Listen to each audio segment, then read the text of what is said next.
And welcome to the ABC's live coverage of the 2010 election leaders debate on ABC One and ABC News 24 across Australia.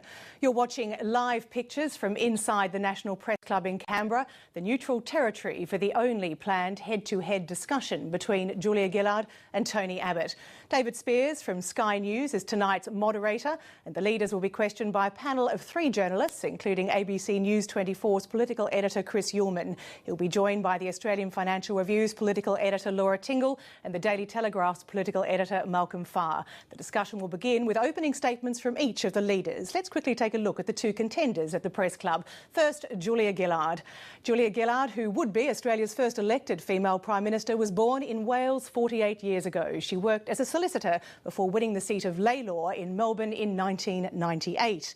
Tony Abbott has been leader of the opposition since defeating Malcolm Turnbull in a spill motion at the end of last year. He was also born overseas in England. Before his move into politics, he worked as a journalist.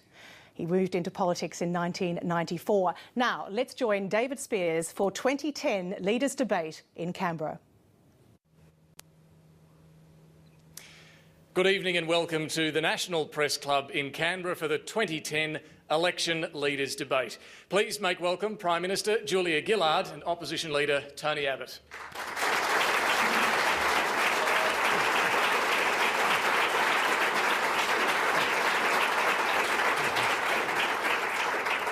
My name is David Spears. I'm the political editor of Sky News Australia, and tonight we have 3 of the country's best journalists on our panel to pose questions to the leaders. Please welcome Chris Uhlmann from the ABC, Laura Tingle from the Australian Financial Review and Malcolm Farr from the Daily Telegraph.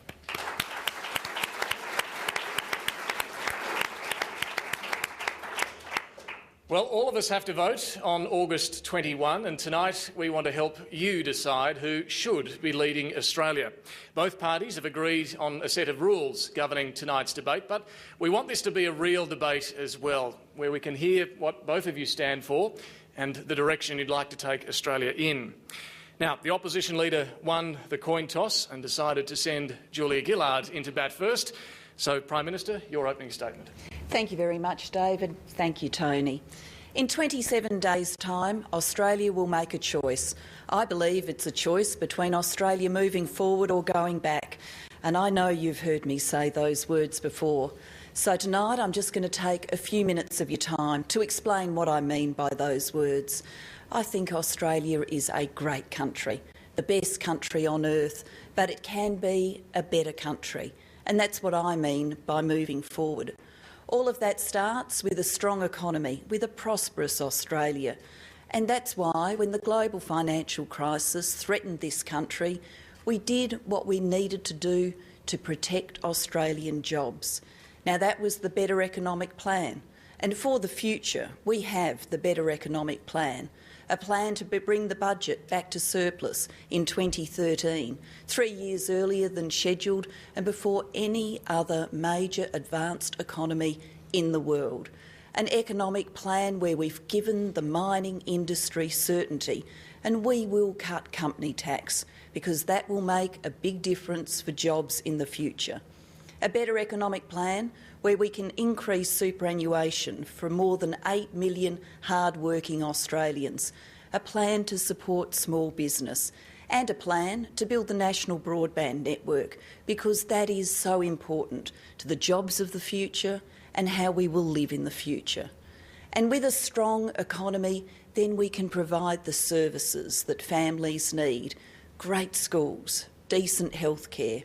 I'm absolutely passionate about making sure that every Australian child, every child, gets a first-class education.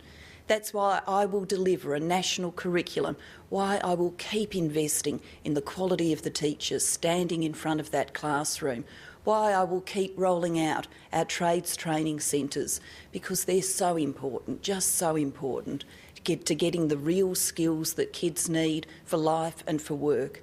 And it's also why I want to invest in a GP after-hours hotline so you can find a doctor when you need one. That's why I'll train 1,300 new GPs and 3,000 new nurses. Great services, good schools, that, I believe, takes us forward. I also believe it takes us forward if we have a sustainable Australia, not a big Australia. And that's why I want to make